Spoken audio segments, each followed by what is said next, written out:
Em 1942, os campos de concentração começaram a incorporar bordéis onde as mulheres eram prisioneiras forçadas a exercer a prostituição. Não foi um fenômeno espontâneo nem tolerado informalmente. Foi uma decisão planejada desde o centro do regime e implantada em múltiplas instalações do sistema. O acesso ao serviço não era livre. Apenas alguns internos podiam entrar com autorização prévia. As mulheres eram transferidas desde Ravensbrück, examinadas por médicos das SS e designadas segundo sua capacidade física. Cada encontro se realizava sob supervisão e ficava registrado nos arquivos do campo. Que função cumpria este mecanismo dentro da estrutura do campo?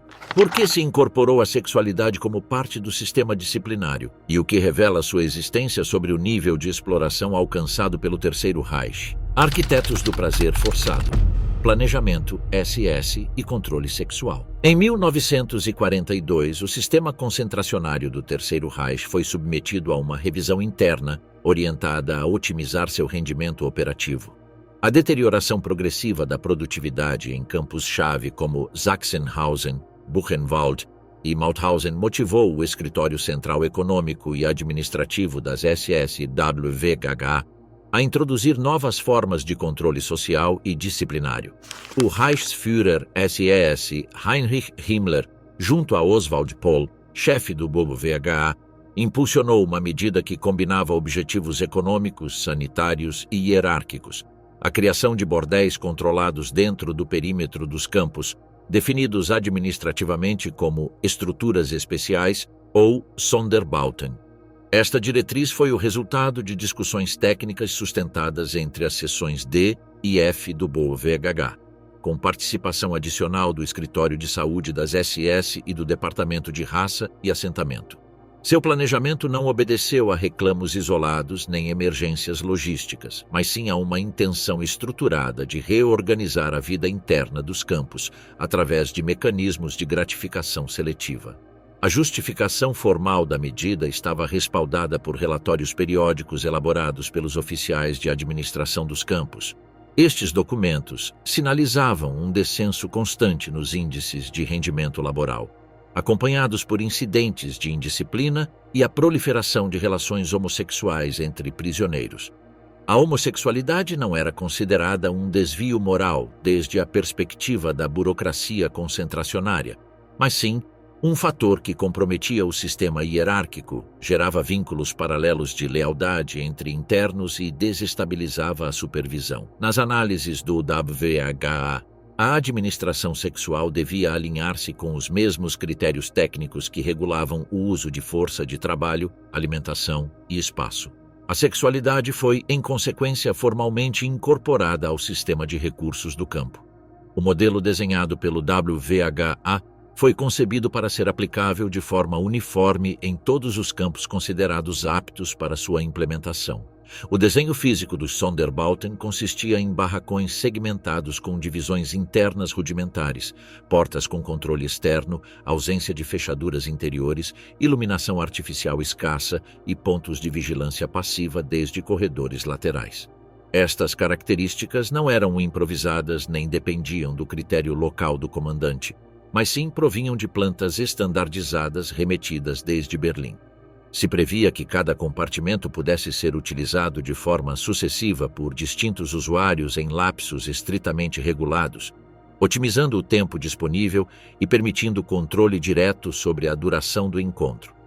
O planejamento espacial devia contemplar também sua localização dentro do campo. Devia encontrar-se próximo às áreas de trabalho para facilitar transferências controladas, mas suficientemente isolado dos blocos residenciais comuns para evitar fricções internas, contato visual ou interferências na rotina disciplinária. A seleção do pessoal feminino destinado a estes espaços foi encarregada ao campo de Ravensbrück, que já operava como centro concentracionário exclusivo para mulheres desde 1939. As ordens emitidas pelo WVHA especificavam que as prisioneiras deviam cumprir com uma série de condições físicas e sanitárias determinadas por pessoal médico das SS. O perfil requerido incluía mulheres de entre 20 e 35 anos, nacionalidade preferente alemã ou europeia ocidental, saúde reprodutiva intacta e estado físico que lhes permitisse sustentar um número elevado de encontros diários sem interrupções médicas. As mulheres com diagnóstico de doenças venéreas, lesões visíveis ou sinais de enfraquecimento físico eram rejeitadas. Também ficavam excluídas por norma todas aquelas classificadas como judias, ciganas ou pertencentes a categorias consideradas biologicamente indesejáveis, conforme as políticas raciais do regime. O processo de designação começava com uma solicitação formal enviada pelo comandante do campo receptor ao WVHA, que validava a quantidade de mulheres requeridas em função da população de internos autorizados a utilizar o serviço. Uma vez aprovada a solicitação, Ravensbrück realizava a seleção médica e preparatória, após o qual se organizavam as transferências em trem, custodiados por pessoal armado, com registros detalhados de cada transferência. A documentação de cada mulher continha fotografia, número de identificação, avaliação médica recente, histórico disciplinário e bloco de origem. Esta documentação era arquivada tanto em Ravensbrück como na administração médica do campo receptor, permitindo uma rastreabilidade completa durante o tempo de designação. Os homens autorizados a utilizar o bordel eram prisioneiros funcionais, chefes de bloco, supervisores de trabalho ou indivíduos premiados por rendimento excepcional. O acesso se limitava por critérios produtivos e raciais. Cada campo dispunha de um sistema de controle que validava a autorização de cada usuário mediante fichas registradas, validadas previamente pelos administradores de bloco e revisadas por pessoal de custódia no ingresso ao Sonderbau. O tempo permitido por encontro era de 15 minutos, sem possibilidade de extensão nem repetição diária. Cada entrada e saída era registrada com hora exata, número de identificação do prisioneiro e nome da prisioneira designada, gerando relatórios diários remetidos à administração central do campo e posteriormente ao WVHA. Em paralelo ao controle físico e sanitário dos bordéis, se estabeleceu um sistema de observação estatística destinado a avaliar o impacto operativo da medida. Os comandantes deviam reportar mensalmente os efeitos detectados na produtividade laboral dos internos, com acesso regular ao serviço, a frequência de doenças de transmissão sexual detectadas nas mulheres e os incidentes disciplinários vinculados direta ou indiretamente ao funcionamento do bordel.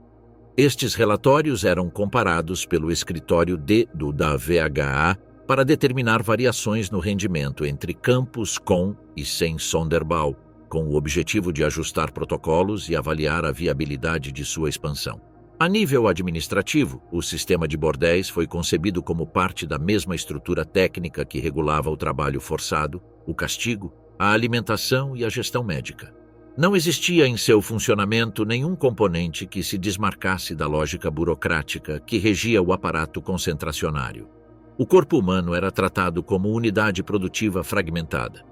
Sua força de trabalho era medida, sua capacidade reprodutiva era vigiada, sua conduta sexual era canalizada e seus vínculos emocionais eram interrompidos mediante isolamento, separação e vigilância.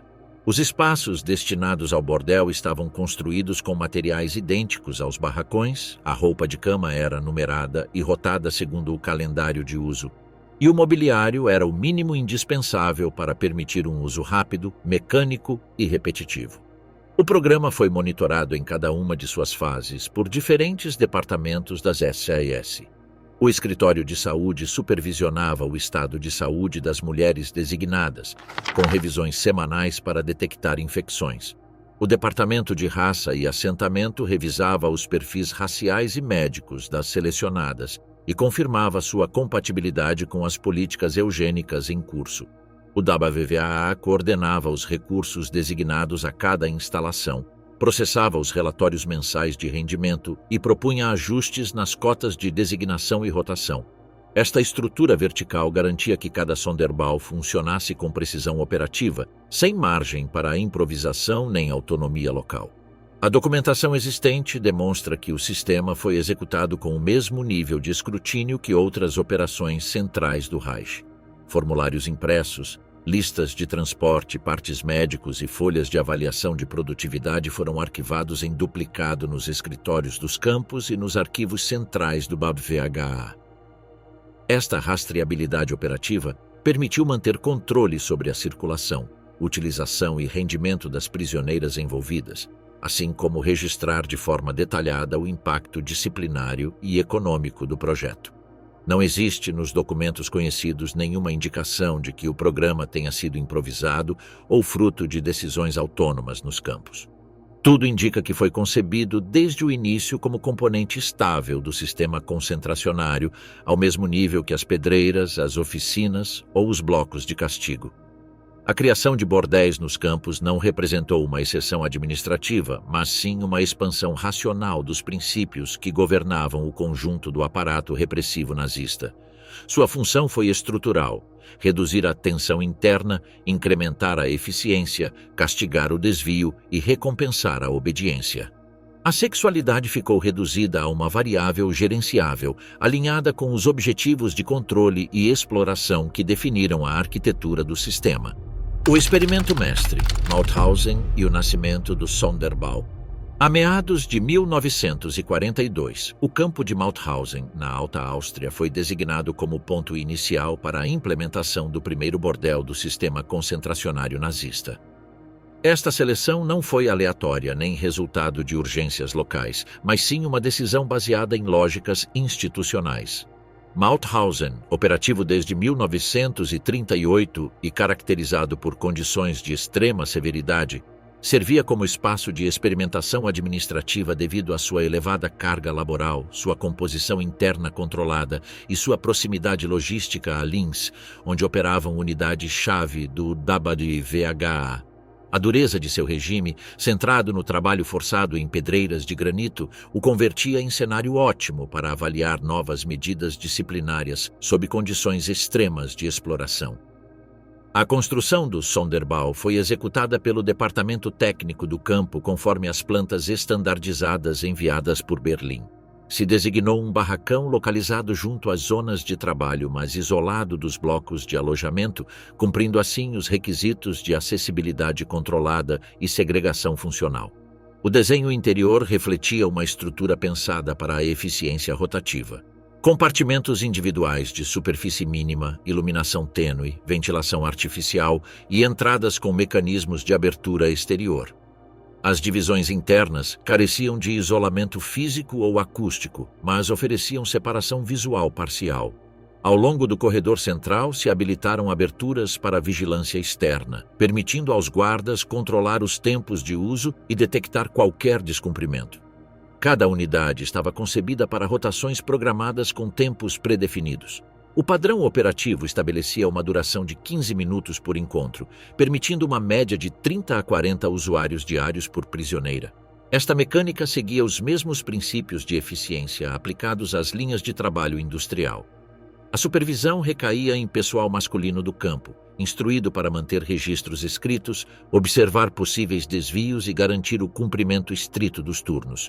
O acesso estava limitado a prisioneiros com autorização formal. Cada interno devia apresentar uma solicitação validada pelo chefe de bloco e aprovada pelo oficial administrativo correspondente. A autorização era registrada e arquivada. Os horários de visita se organizavam em blocos funcionais. Sessões matutinas, vespertinas e noturnas, com tempos intermediários destinados à limpeza, desinfecção e rotação do pessoal. Este esquema logístico buscava maximizar a disponibilidade do serviço sem interferir no calendário laboral geral do campo. As mulheres selecionadas para prestar serviço em Mauthausen foram extraídas principalmente do campo de Ravensbrück.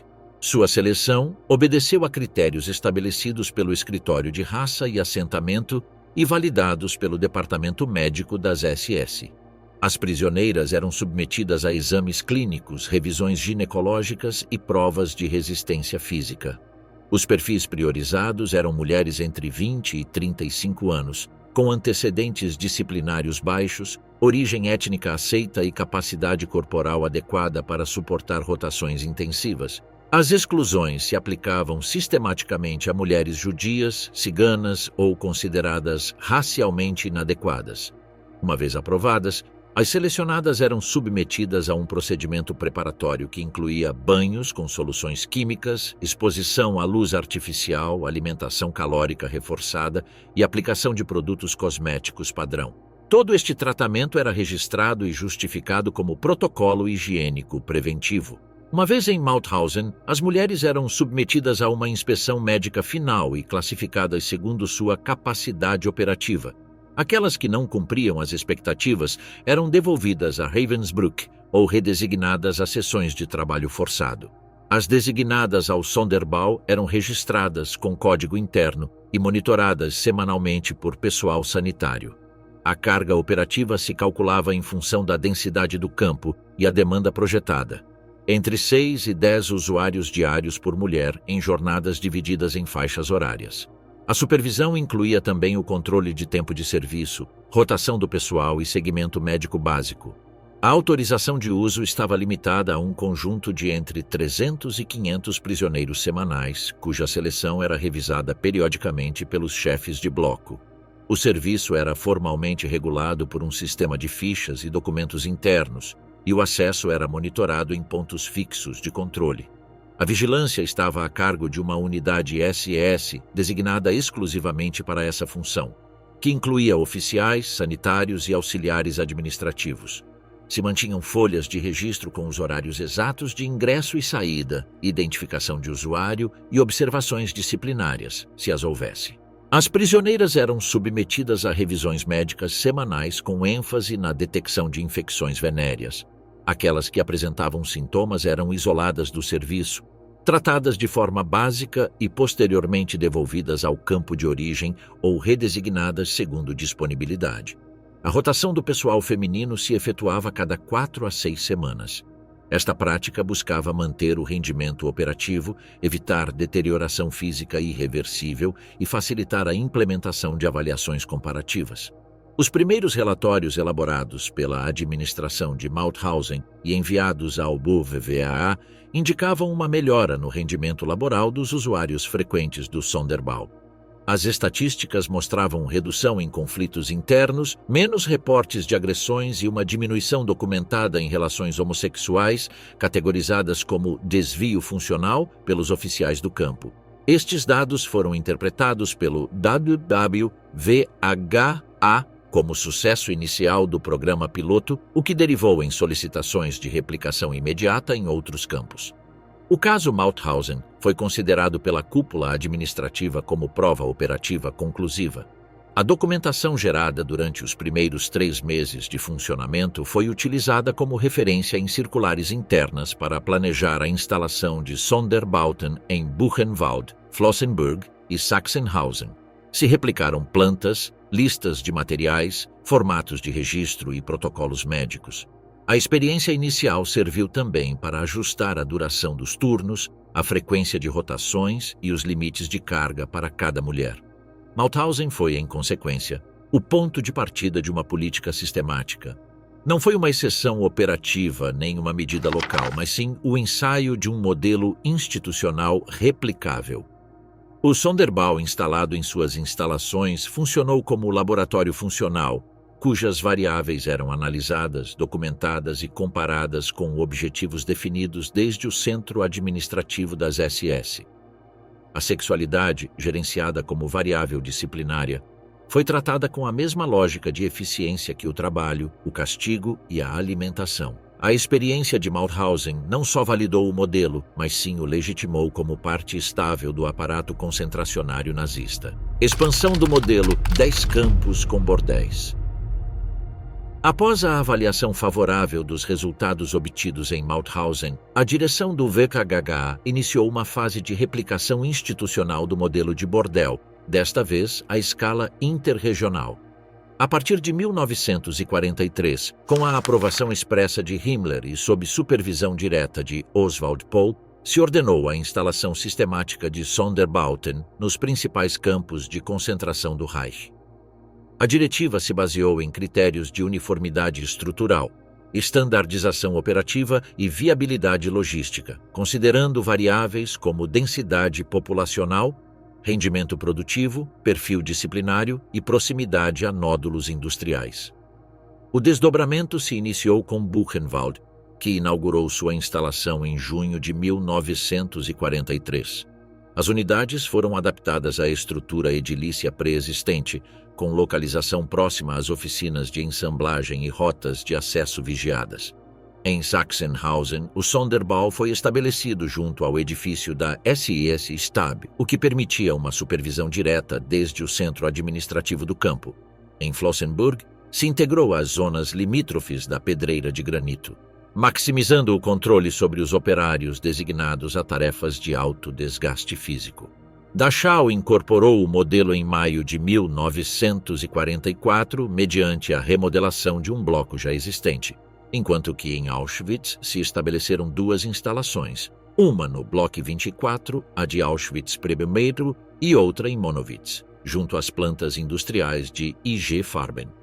A expansão se completou com a ativação de Sonderbauten em Gusen, Neuengamme, Natzweiler-Struthof, Mittelbau-Dora e Majdanek. Cada uma destas implementações respondeu às solicitações elevadas pelos comandantes locais ao do WWHA, justificadas por necessidades de controle interno, problemas de indisciplina ou exigências de estabilização produtiva. As instruções emitidas desde Berlim incluíam especificações sobre materiais de construção, sistemas de ventilação, dimensões por compartimento e parâmetros de isolamento e supervisão. Se distribuíram manuais de funcionamento interno com descrições detalhadas sobre rotação horária, supervisão sanitária, designação de pessoal SS e formato de relatórios mensais. Estes manuais continham também diretrizes sobre procedimentos antifalhas estruturais, protocolos de clausura temporal em caso de surtos sanitários e modelos de relatório para incidentes disciplinários. Em todos os casos, o acesso foi limitado a subgrupos hierárquicos específicos, capos, chefes de bloco, trabalhadores com rendimento excepcional e alguns colaboradores administrativos internos. Esta exclusividade cumpria funções de disciplinamento indireto e reafirmação da hierarquia intramuros. A seleção de usuários era revisada semanalmente, e as permissões eram gerenciadas mediante cartões numerados, selados e controlados em pontos fixos. Os registros administrativos detalhavam cada ingresso, hora exata, código de usuário e observações, mantendo-se arquivados durante 6 meses para avaliação interna. Estes arquivos eram contrastados trimestralmente com os relatórios do Departamento Médico do Campo, para detectar padrões anômalos ou desvios. As jornadas estavam organizadas em 3 faixas horárias, matutina, vespertina e noturna, com faixas intermediárias para limpeza e inspeção. Cada encontro se limitava a 15 minutos e nenhum prisioneiro podia acessar mais de uma vez por dia. As prisioneiras designadas deviam cumprir entre 8 e 10 serviços diários, com rotações programadas cada 4 a 6 semanas, dependendo do estado físico. O pessoal SS responsável verificava a pontualidade, a autenticidade das permissões e cumprimento da rotação, elaborando partes diários que eram remetidos ao adjunto do comandante e ao chefe médico do campo. Em certos campos, se implementaram folhas de controle paralelo assinadas pelos usuários para reforçar a rastreabilidade do sistema. O componente sanitário estava supervisionado por pessoal médico subordinado ao Escritório de Saúde SS. Se realizavam revisões semanais obrigatórias, provas clínicas básicas e registros de infecções venéreas. As prisioneiras doentes eram apartadas e tratadas com recursos limitados. Se não mostravam melhora em prazos estabelecidos, eram devolvidas ao campo de origem ou redesignadas. As áreas de higiene eram inspecionadas diariamente, e qualquer infração por parte de usuárias ou usuários era reportada como falta disciplinária. Em algumas instalações, se estabeleceram unidades sanitárias auxiliares anexas ao Sonderbau para facilitar a gestão médica de emergência e isolamentos. A análise de dados operativos gerada por estes campos evidenciou tendências replicáveis. Se detectou um aumento promédio de 5 a 8% nos níveis de produtividade nos setores com maior acesso ao Sonderbau e uma diminuição entre 10 e 15% em reportes de indisciplina, agressões ou faltas de respeito à cadeia de comando.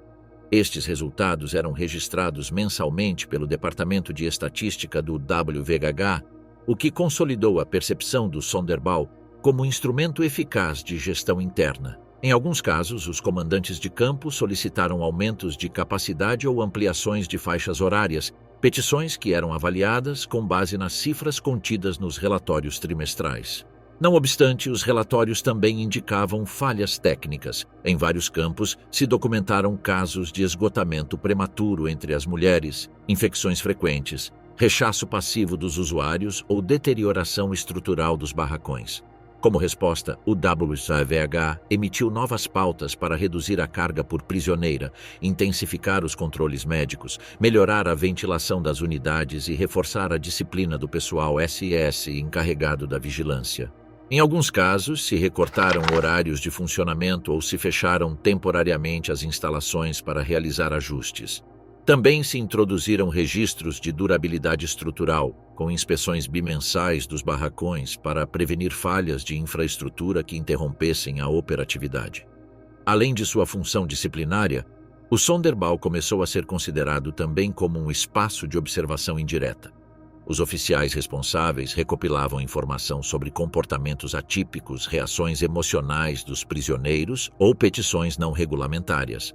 Estas observações eram incluídas em relatórios especiais e remetidas ao oficial de segurança do campo, com o objetivo de identificar possíveis focos de agitação, alianças impróprias ou descontentamento latente. O Sonderbau passou assim a desempenhar um papel complementar na vigilância psicológica e no monitoramento de condutas de risco dentro do sistema concentracionário. A extensão de Sonderbauten a 10 campos confirma que o programa foi uma política institucional deliberada e não uma resposta espontânea a necessidades locais.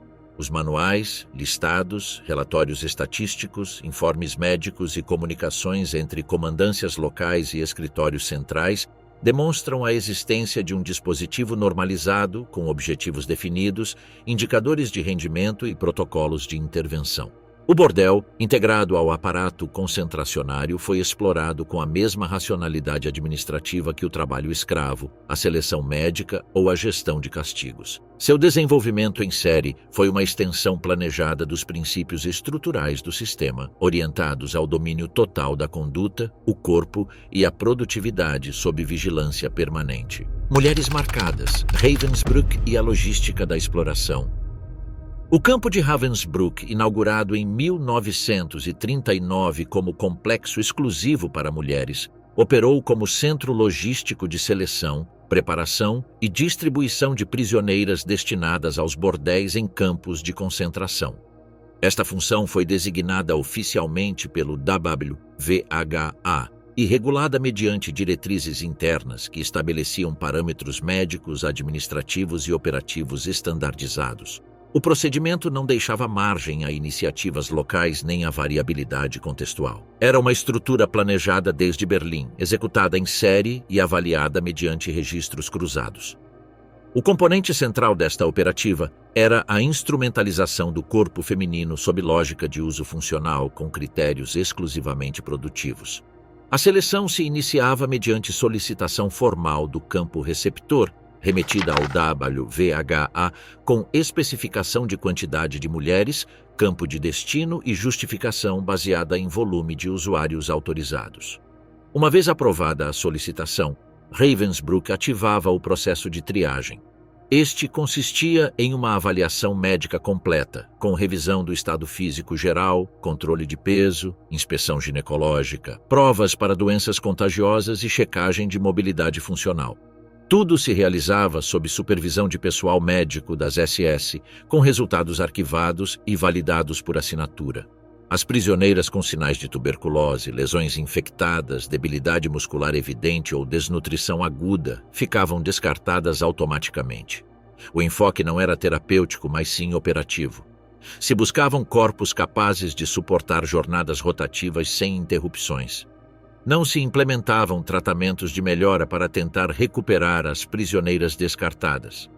Aquelas que cumpriam com os requisitos passavam a uma segunda etapa de seleção baseada em aspectos comportamentais, histórico, disciplinário interno, registros de obediência em tarefas designadas e disposição subjetiva observada pelo pessoal.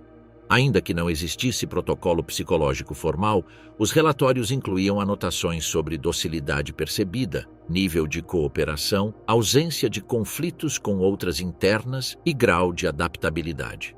As mulheres com antecedentes de indisciplina, resistência, linguagem desafiante, tentativas de fuga ou intervenções em protestos internos eram excluídas. A seleção pretendia garantir um contingente funcional, previsível e manobrável.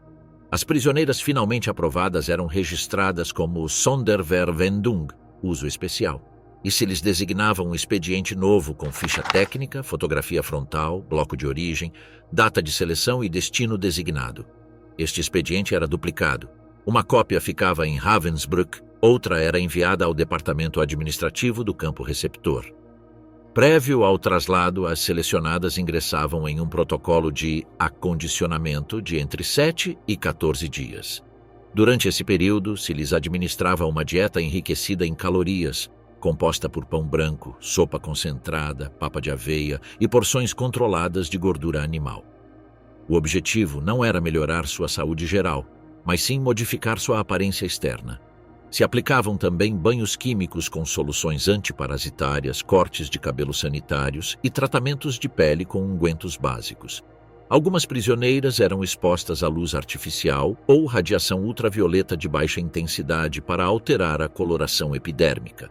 Estas práticas, documentadas em manuais internos, eram classificadas como preparação higiênico-funcional. O transporte se realizava em lotes reduzidos, usualmente de entre 8 e 15 mulheres, trasladadas por ferroviário em vagões adaptados. O percurso variava segundo o destino, mas em todos os casos era escoltado por pessoal armado e registrado em documentos de trânsito. As condições eram severas, mas diferenciadas das do transporte massivo de deportados, não por atenuação humanitária, mas sim por necessidade logística. Se buscava que as mulheres chegassem em condições físicas aptas para começar seu serviço sem demoras. Ao chegar ao campo receptor, as mulheres eram recebidas por pessoal sanitário e administrativo, que verificava a documentação e realizava uma inspeção médica de ingresso. Se alguma prisioneira apresentava sintomas de infecção, deterioração corporal grave ou lesões internas, era imediatamente devolvida a Ravensbrück ou destinada a tarefas forçadas alternativas. As aceitas eram relocalizadas em barracões especiais ou em zonas de isolamento temporal até sua incorporação formal ao Sonderbau. Cada uma recebia um código interno, uniforme padrão e uma cartilha médica que era atualizada semanalmente pela equipe sanitária local. O período de serviço era limitado. Em promédio, as prisioneiras designadas ao Sonderbau cumpriam ciclos de entre 4 e 8 semanas, dependendo do estado físico, a carga de trabalho e as avaliações sanitárias. As mulheres que desenvolviam infecções venéreas, quadros de esgotamento extremo ou manifestações comportamentais inadequadas eram relevadas antes do fim do ciclo e substituídas por novas selecionadas. As rotações eram planejadas mensalmente, com apoio dos relatórios enviados desde os campos receptores ao BOFVHH e a Ravensbrück. Existiam também mecanismos de reavaliação. Algumas mulheres eram reincorporadas ao serviço, após curtos períodos de descanso ou tratamento, sempre que cumprissem de novo com os critérios estabelecidos. Os motivos para a exclusão definitiva incluíam diagnóstico de doenças venéreas incuráveis, perda de massa corporal por abaixo do limite funcional, episódios de colapso psiquiátrico ou desenvolvimento de atitudes desafiantes para o pessoal. Estas condições eram certificadas pelos sanitários do campo receptor e comunicadas a Ravensbrück mediante relatórios técnicos, que eram arquivados para futuras auditorias internas.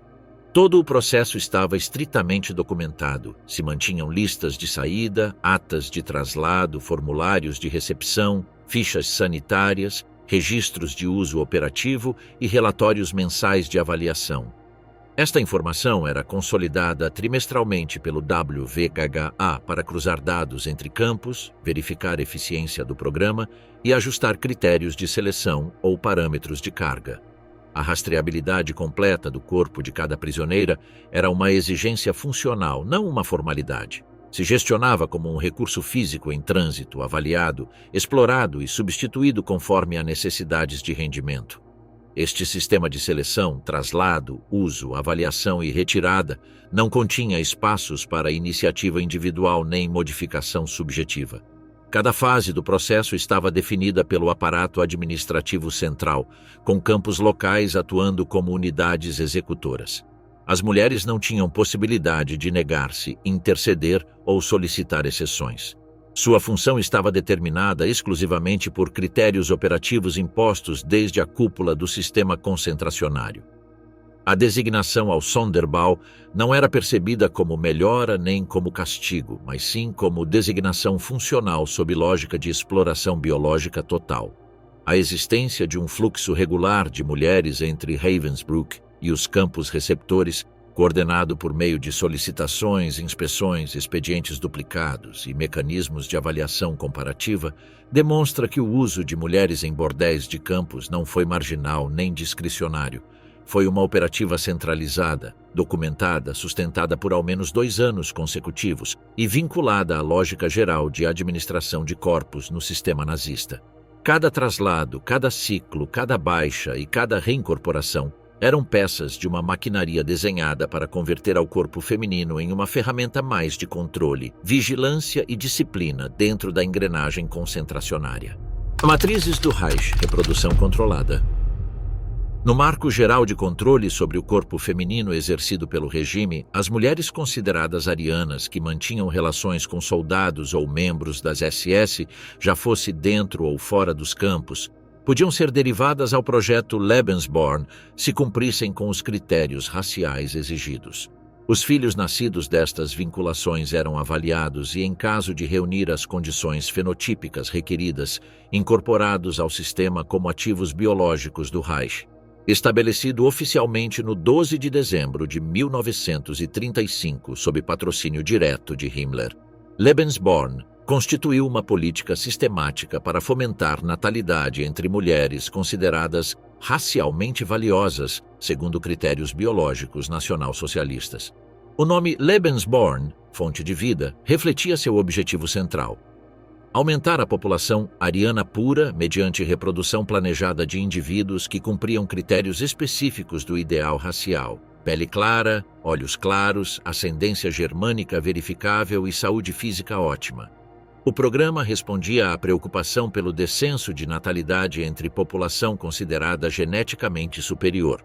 O projeto se fundamentava em 2 pilares estratégicos: o fomento de nascimentos racialmente puros, inclusive fora do matrimônio convencional, eliminando o estigma de ilegitimidade quando a mãe era classificada como ariana e o pai pertencia às SS ou organismo racialmente aprovado, e a proteção estatal com criação supervisionada, assegurando educação segundo valores nacional-socialistas e integração no projeto racial do Reich. Um de seus componentes centrais foi a institucionalização de tutela estatal sobre filhos nascidos fora do matrimônio. O sistema eliminava o estigma social sob lógica puramente racial. Se ambos progenitores cumpriam critérios biológicos estabelecidos, o Estado intervinha para garantir nascimento, atenção médica e inscrição oficial da criança como ativo racial. As grávidas recebiam apoio material para parto e pós-parto em casas Lebensborn, com alojamento, alimentação reforçada e atenção médica especializada. Em muitos casos, o pai biológico não era identificado formalmente, mas se a mãe cumpria critérios raciais, o filho podia ser igualmente registrado como valioso, e o regime assumia distintos graus de custódia legal. Esta política perseguia objetivos pragmáticos: evitar abortos entre mulheres alemãs solteiras que haviam concebido com membros das SS ou Wehrmacht, eliminar a vergonha social da gravidez fora do matrimônio e reconfigurar a reprodução como função estatal desvinculada da moral tradicional. As casas Lebensborn eram instalações médico-residenciais estabelecidas em território alemão e posteriormente em países ocupados. Se estima que ao menos 10 casas operaram na Alemanha e várias mais em territórios como Áustria, Noruega, Bélgica e França, todas seguindo um modelo institucional uniforme com funções médicas, administrativas e reprodutivas definidas. O pessoal compreendia médicos e ginecologistas responsáveis pelo controle pré-natal, parto e avaliação genética de recém-nascidos. enfermeiras formadas em ideologia nacional-socialista para cuidados básicos e segmento do estado físico, e administradores SS que gestionavam registros, autorizavam nascimentos, organizavam adoções e reportavam estatísticas à direção central. Estas instalações mantinham vigilância discreta, mas constante. Não apresentavam caráter abertamente repressivo como campos de concentração, dado seu objetivo estritamente reprodutivo e demográfico. Sem embargo, as mulheres admitidas careciam de autonomia real sobre decisões fundamentais relacionadas com sua gravidez ou destino posterior de seus filhos. Após o nascimento, iniciava o processo de avaliação institucional e, frequentemente, de separação. Ainda que definido oficialmente como voluntário, na prática operava mediante combinação de pressão administrativa, condicionamento ideológico e dependência econômica. As mães eram sistematicamente induzidas a entregar a seus filhos para a criação estatal, sob argumento de garantir um futuro seguro e racialmente ótimo. Cada recém-nascido era examinado seguindo um protocolo estandardizado de avaliação fenotípica e médica, valorando meticulosamente cor de pele, olhos e cabelo, proporções cranianas e faciais, reações motoras e vitalidade, e ausência de doenças congênitas ou sinais considerados de degeneração racial. As crianças que cumpriam estes critérios eram registradas oficialmente e podiam seguir duas rotas: ser criadas na própria instituição sob supervisão de pessoal especializado, ou ser entregues em adoção a famílias alemãs certificadas, particularmente matrimônios sem filhos vinculados às SS ou ao partido. Em ambos os casos, o Estado mantinha a autoridade legal sobre aspectos fundamentais: identidade oficial, educação, lugar de criação e eventual utilização dentro do aparato estatal. Se o recém-nascido não cumpria os critérios raciais, podia ser separado e destinado a orfanatos comuns ou instituições médicas regulares. Em casos documentados de diagnóstico de incapacidades ou suspeita de degeneração hereditária, alguns neonatos eram classificados como não viáveis e eliminados mediante programas de eutanásia infantil, ainda que estas práticas se registrassem de forma limitada. As mulheres admitidas eram tratadas fundamentalmente como veículos reprodutivos. Não se fomentava seu desenvolvimento pessoal mais além de sua função maternal. Seu propósito institucional era gestar, parir e, se as circunstâncias o requeriam, separar-se do filho, quem passava a ser considerado o recurso biológico do Reich. Esta lógica se aplicava independentemente da afiliação ideológica pessoal. O fator determinante era exclusivamente o valor genético percebido segundo parâmetros raciais. A política promovia um modelo de maternidade racializada, onde o útero da mulher ariana era conceitualizado como instrumento estatal para a produção de futuros soldados, líderes ou colonos alemães. Quem entregavam vários filhos ao Estado podiam receber reconhecimentos como a Cruz da Maternidade, Mutterkreuz, distinções simbólicas ou benefícios materiais limitados. Em determinados contextos, a participação também oferecia proteção contra marginalização tradicionalmente associada à maternidade fora do matrimônio. O projeto se expandiu a territórios ocupados, especialmente Noruega, onde milhares de mulheres foram incorporadas após conceber filhos de soldados alemães. Em países como França, Bélgica e Países Baixos, funcionou como mecanismo de apropriação infantil e supressão de identidades nacionais. Frequentemente, as crianças eram trasladadas à Alemanha, rebatizadas com nomes germânicos e criadas como cidadãos alemães, eliminando deliberadamente as vinculações com sua origem biológica. Lebensborn representou uma forma institucionalizada de engenharia biológica e controle reprodutivo estatal. Sua estrutura foi simultaneamente médica, administrativa e racial, sem espaço para vinculações afetivas autônomas ou decisões pessoais independentes. A mulher classificada como ariana ficava reduzida à sua capacidade reprodutiva e gestionada por um aparato burocrático que avaliava, classificava e utilizava as crianças segundo seu potencial racial percebido. Cirurgiões do horror, laboratórios nos campos de concentração. Durante a Segunda Guerra Mundial, as SS institucionalizaram um programa de experimentação médica que afetou diretamente a milhares de prisioneiras em campos de concentração. Estas práticas, executadas sob aparência científica, se enfocaram especificamente no controle da reprodução feminina, intervenção na fertilidade e manipulação da conduta sexual. A transformação de presas do sistema concentracionário em sujeitos de investigação forçada não foi resultado de excessos individuais, mas sim de um programa sistemático respaldado por departamentos específicos do aparato nazista e documentado com precisão burocrática característica do regime. Joseph Mengele, com formação doutoral em antropologia e medicina pela Universidade de Munique, emergiu como figura central nestes programas ao ser designado médico oficial do campo de Auschwitz. Ali, desenvolveu um extenso programa de controle reprodutivo, inseminações forçadas e estudos sobre gêmeos utilizando o Bloco 10 como epicentro de operações.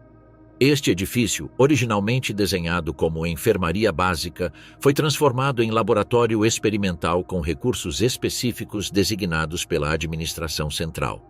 Mengele não atuava como investigador independente, mas sim como funcionário plenamente integrado na estrutura administrativa, com acesso à seleção prioritária de prisioneiras e respaldo documental completo para seus procedimentos. Karl Klauberg representa outra figura paradigmática na experimentação reprodutiva nazista. Ginecologista de prestígio antes da guerra e membro ativo do partido, recebeu autorização direta de Himmler para desenvolver métodos de esterilização massiva não cirúrgica.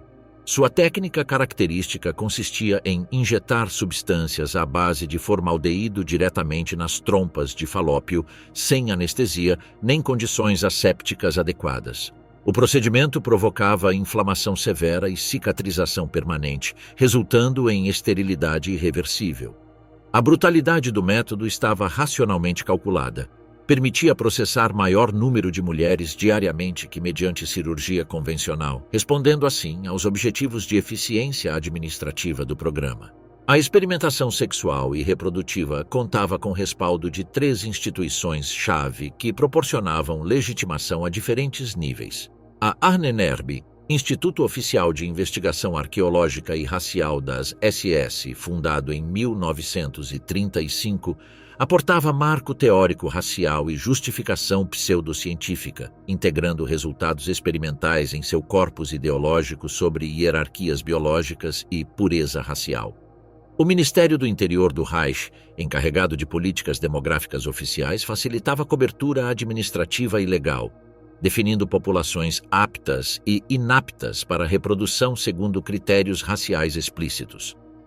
O Instituto Kaiser Wilhelm, centro científico de prestígio internacional, contribuía com metodologias investigativas e validação acadêmica, transformando procedimentos brutais em aparentes avanços médicos mediante terminologia científica e protocolos formalizados. Os métodos de controle reprodutivo implementados nos campos combinavam eficiência administrativa com extrema brutalidade física.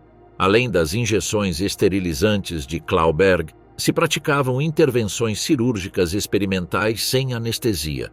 Extirpações parciais ou totais de ovários, útero e trompas realizadas em condições sanitárias mínimas, frequentemente por pessoal com formação médica limitada. Estas operações geravam taxas de mortalidade e complicações graves deliberadamente documentadas como dados experimentais sobre tolerância e resistência corporal de diferentes grupos étnicos a procedimentos invasivos. Em Buchenwald, particularmente no Bloco 46, se desenvolveu outra vertente experimental centrada em tratamentos hormonais. Prisioneiros recebiam injeções de compostos derivados de glândulas animais, principalmente testículos bovinos e suínos, desenhadas para alterar padrões hormonais e funções reprodutivas. Estes procedimentos buscavam tanto efeitos esterilizantes como modificações comportamentais sexuais, particularmente supressão de impulsos sexuais em populações consideradas indesejáveis. As doses administradas superavam deliberadamente umbrais de segurança estabelecidos, gerando desequilíbrios endócrinos severos, documentados meticulosamente como respostas diferenciadas segundo origem étnica. As instalações onde se realizavam estes experimentos foram especificamente acondicionadas dentro da estrutura arquitetônica dos campos. Em Auschwitz, o Bloco 10 foi completamente reorganizado como centro experimental reprodutivo, com separação física do resto do campo mediante alambrados adicionais e acesso restrito inclusive para pessoal SAS regular. O interior continha salas de exploração, mesas ginecológicas básicas, áreas de preparação química e espaços para observação pós-intervenção. O desenho priorizava processamento eficiente de sujeitos experimentais sobre considerações sanitárias básicas, refletindo a concepção puramente instrumental das vítimas. Em Ravensbrück, Klauberg adaptou seções da enfermaria para seus procedimentos, instalando equipos de injeção e sistemas de sujeição para imobilizar pacientes durante intervenções sem anestesia. As salas mantinham disposição que permitia processamento sequencial de múltiplas mulheres com áreas de recuperação mínimas onde se observavam e documentavam complicações pós-procedimento como dados experimentais adicionais. A arquitetura mesma destes espaços materializava a visão mecanicista do corpo feminino como objeto experimental. Os objetivos do programa experimental estavam explicitamente documentados em comunicações internas entre departamentos. O propósito imediato consistia em desenvolver métodos eficientes para eliminar capacidade reprodutiva de populações consideradas racialmente indesejáveis, judias, ciganas, eslavas, segundo critérios biológicos nazistas. Mais especificamente, se buscavam técnicas aplicáveis massivamente sem requer instalações hospitalares completas nem pessoal médico altamente especializado, permitindo implementação em territórios ocupados com recursos limitados. Um objetivo secundário, mas significativo, era gerar dados comparativos sobre diferenças raciais em resposta a intervenções reprodutivas. Os médicos documentavam meticulosamente tempos de recuperação, taxas de complicação e resistência a procedimentos segundo origem étnica, construindo bases pseudocientíficas para teorias de superioridade racial. Esta dimensão investigativa proporcionava justificação acadêmica para procedimentos que, essencialmente, constituíam formas institucionalizadas de violência sexual e reprodutiva. O terceiro objetivo, particularmente relevante em fases avançadas do conflito, era desenvolver métodos encobertos de esterilização que pudessem aplicar-se sem conhecimento das vítimas. Klauberg trabalhava especificamente em substâncias que, adicionadas a alimentos ou água, provocariam infertilidade sem sintomas imediatos detectáveis, permitindo implementação em populações civis de territórios ocupados como parte de políticas demográficas a longo prazo. Estas investigações revelavam a dimensão genocida do programa, concebido como ferramenta para a eliminação gradual de grupos étnicos mediante supressão de sua capacidade reprodutiva. A seleção de sujeitos experimentais seguia protocolos administrativos precisos. Pessoal médico SS visitava regularmente blocos de prisioneiras para identificar candidatas segundo critérios específicos. Idade reprodutiva, geralmente entre 20 e 40 anos, condição física suficiente para sobreviver procedimentos sem anestesia, ausência de doenças infecciosas que pudessem contaminar resultados experimentais e pertencimento a grupos étnicos específicos requeridos para estudos comparativos. As selecionadas eram registradas com códigos especiais em documentação administrativa e transferidas a blocos experimentais mediante ordens oficiais que raramente especificavam o verdadeiro propósito. As vítimas geralmente desconheciam a natureza real dos procedimentos. Se lhes comunicava que receberiam tratamentos médicos regulares, revisões ginecológicas ou inclusive falsas promessas de possível liberação após participação em programas especiais. Esta desinformação deliberada cumpria duplo propósito: reduzir resistência inicial e permitir avaliação de efetividade esterilizante sem conhecimento das afetadas, validando assim métodos potencialmente aplicáveis secretamente a populações mais amplas. A implementação prática seguia sequências estandardizadas. Após seleção inicial, as mulheres eram submetidas a exames físicos completos para documentar estado reprodutivo prévio à intervenção. Seguiam os procedimentos experimentais propriamente ditos: injeções, cirurgias, tratamentos radiológicos ou químicos, realizados sem consentimento nem anestesia adequada. Posteriormente, se implementava monitoramento médico básico, não orientado ao bem-estar da paciente, mas sim à documentação de efeitos e complicações. Finalmente, após períodos variáveis, semanas ou meses, Se realizavam exames confirmatórios para verificar esterilidade efetiva.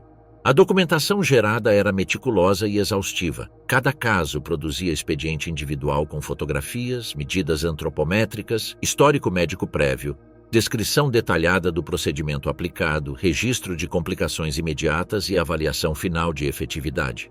Estes expedientes se arquivavam centralmente, gerando bases de dados comparativas sobre métodos e resultados. A precisão documental contrastava dramaticamente com a brutalidade dos procedimentos, exemplificando a coexistência de racionalidade burocrática e desumanização extrema característica do sistema nazista. O alcance quantitativo exato resulta difícil de estabelecer devido à destruição parcial de registros durante as fases finais da guerra. Não obstante, evidências preservadas e testemunhos posteriores permitem estimar que ao menos 700 pessoas foram submetidas diretamente a estes procedimentos. Em Auschwitz, os experimentos de Klauberg incluíram centenas de mulheres. Em Ravensbrück, a documentação indica mais de 140 prisioneiras transferidas com fins experimentais. Em Buchenwald, dezenas de prisioneiros participaram em tratamentos hormonais. A taxa de mortalidade oscilava entre 15% e 30%, aceita institucionalmente como parte do processo investigativo. Os falecidos eram autopsiados para recolher amostras adicionais e alimentar outras linhas de estudo. As consequências físicas e psicológicas foram devastadoras. As sobreviventes enfrentaram esterilidade irreversível, dores crônicas, infecções recorrentes e transtornos hormonais severos. Psicologicamente, a perda de capacidade reprodutiva, os procedimentos realizados sem anestesia e o engano sistemático geraram traumas profundos que perduraram décadas. Muitas desenvolveram transtornos de estresse pós-traumático, dissociação, ansiedade crônica e dificuldade para reintegrar-se à vida social após a liberação. Apesar da gravidade dos crimes, muitos responsáveis não enfrentaram justiça. Mengele escapou e nunca foi capturado.